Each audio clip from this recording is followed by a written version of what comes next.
You know, is Peterson complicated, or is he just dumb? You know what I mean? Like, is it just like, whenever I hear him interviewed, I'm just like, short I answer, feel like please. you're just not making any sense. And I don't know if it's because your ideas are really complicated or you're just stupid. Like, I cannot. He just really likes the sound of his own voice. Can't. Which is interesting because he sounds like Kermit, but it's Also, don't insult Canadians, dude. We just spent the last hour insulting Americans. Fuck Americans. Jordan Peterson's one of us, man. We gotta defend he's not him. one of mine. No, we don't. Fuck no. No, we really don't. So here's my thing about Peterson. I guess this is my take on it. So I'm not a big fan, but we all are. Oh. No. My thing is this. To understand how Peterson uses language, and particularly in light of issues of religion, you have to understand American pragmatism. Even though he's a Canadian, he is in many ways a quintessential American pragmatist. You can have him. You can have Justin Bieber. You can have who other Canadians are we going to give him? Celine Dion. No, I want Celine. Dennis Every Quaid. conservative. Just saying. Sorry. Yeah, you got to understand American pragmatism. Sorry, I interrupted you. Please. No, you're fine. That's really funny. But if you read William James particularly, and if you read William James's like Will to Believe, or you read the Varieties of Religious Experience, American pragmatism was about reframing language to present ideas in either novel or sort of newly constituted ways. And when Peterson says, I am a pragmatist, I'm in the mold of William James, he's not fucking around. Like, when you read things out of Maps of Meaning, you could literally read those. If you took his name off of it and you said this was William James, it probably would pass muster. And not so much that it's right, but that it's in that tradition. Okay, wait. So Peterson's not only like incredibly difficult to understand and possibly just an idiot, but also stole ideas from someone else. It's not that he stole ideas, because I can't speak to that, because I'm not as well versed in him as my friend Tyler is. What I can tell you is that he comes of a tradition that is heavily influenced by American pragmatism, and pragmatism uses language in incredibly different ways than the average sort of common sense way in which we use language. I think to highlight this, there's a great series of YouTube videos. There's this great YouTube channel. I highly encourage people to check it out. A guy named Rationality Rules. It's a really great YouTube channel. He's doing a whole series of essays criticizing Jordan Peterson's ideas, and they're really fucking good. Okay. And so he does this video which has a clickbaity title called "Jordan Peterson is Not a Christian," and what he and sort of talks about how Peterson, in the context of what he's trying to do, is that, you know, he's not, because he's so complicated and often opaque in his answers, people can sort of read into him what they want. So, you know, people who are sort of Christians, like fundamentalist Christians, can go, see, here's this really smart guy who's defending Christianity, but that's not really what he's doing. Right. And so, but then he's not really like an atheist either. So what this guy talks about in this video is that, like,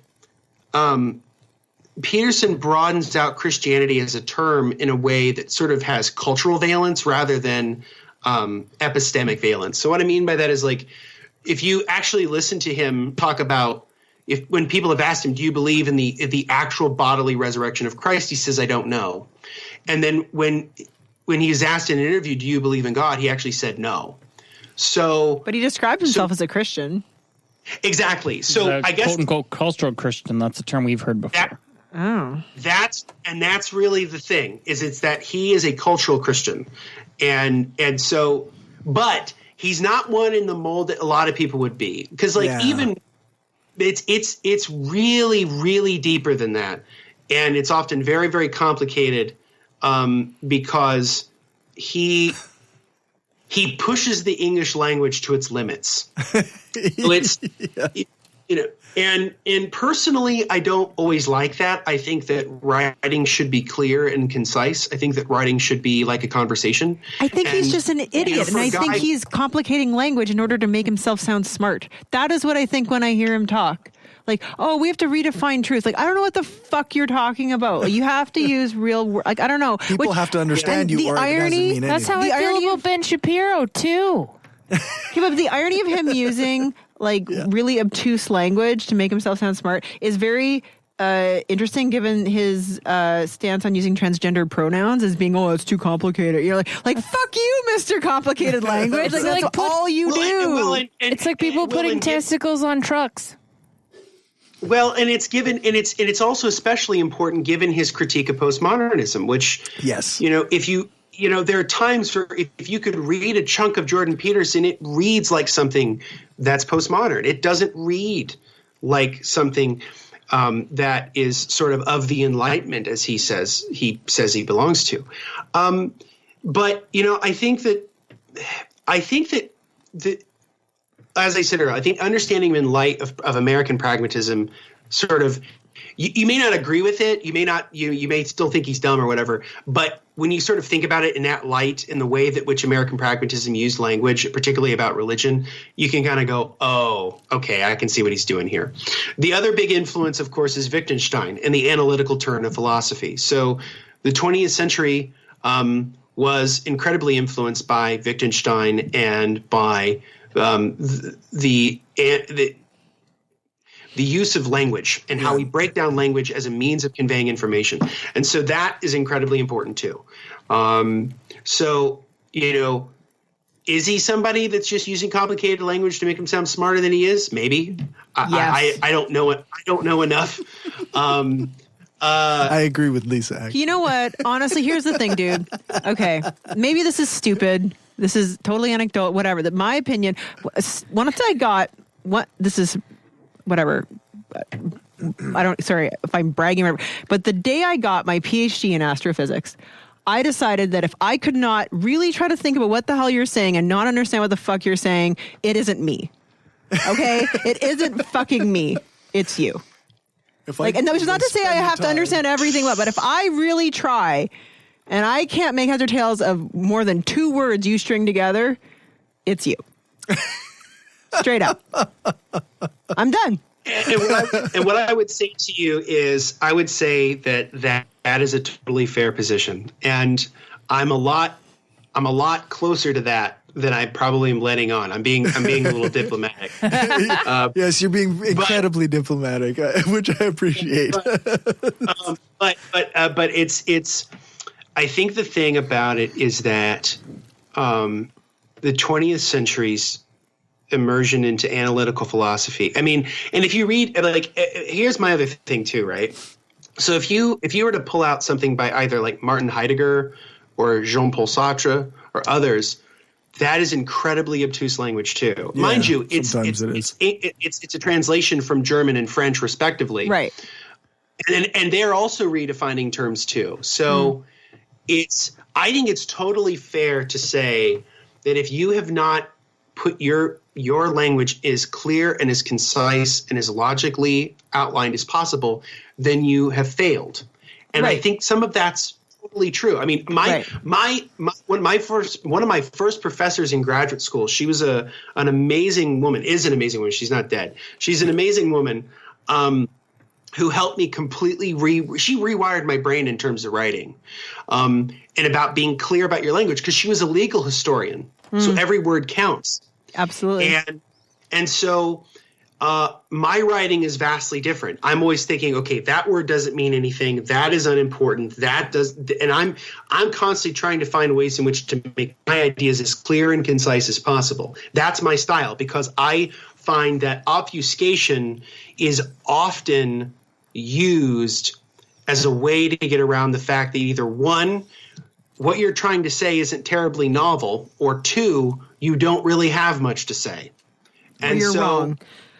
Or you're just wrong. I mean, maybe he's just a poor communicator. I don't really have any sympathy either way. Just like, no. I I think the thing is that from what I've gathered from people who I've spoken to, I've talked to my friend about it, is that he tends to do a little better like in the lecture format where he's like talking to people. He tends to do, I guess, apparently he does a little better than he does in writing, because as an academic, he's only really written 2 books. So, he's got Maps and Meaning and then this new book. So he doesn't do good in interview. I've heard him interviewed, and I find him obtuse and idiotic. Now, lecture, I think at this point you have to pay to see him in a lecture, which would never do. So I don't know. There's lots on YouTube, though, if you have that kind of time. Yeah, I mean, he's which again, that's the point of my friend's article. Is he's like, I studied the thought of Jordan Peterson, so you don't have to. I'm totally game for it. Like that. Now I'm thinking that's actually going to be my go-to, my next read, and it's gonna be a bit long. That's okay. I have to admit, like, reading people take down Jordan Peterson is kind of like my favorite thing right now. So. Oh no, I get it. The Nathan Robinson piece from Current Affairs was amazing. Was kind of amazing. Yeah, it was good. Yeah. Well, whatever. What was it? What the fuck was his parody book? It was like Blueprints for an Enlightened Mind or some shit like that. That's it was right. Pretty. Yeah. My buddy Tyler hated that piece, but I kind of. Well, a good segment of the piece was actually a Jordan Peterson lecture that made no sense at all. It was tough. It was like about like it had something to do with like a picnic and hot dogs or something. I don't remember. All I know is the gag in the article was only read a couple sentences, read as much as until you get bored, and then just scroll down to the bottom. And then at the end, it has like a "Yay, you did it," which was kind of that's right. This is what somebody's being paid to be a professor in Canada for? You know what? Forget what he's being paid to be a professor. Whatever. Profs are paid, to do all sorts of stupid shit. The thing is, he makes tons of money crowdsourcing, and people are loving his books and his bullshit and his articles and his paid public appearances. That's the shit that. It sounds like he's a academic justification for what people can characterize as an academic justification to be shitheads, essentially. I've heard him described as the dumb person, the smart person. Tabitha Southey actually wrote, like, that was the headline for her article about him. Just like the sub headline. Like Trump is the poor person's rich person. Right. Like same sort of deal.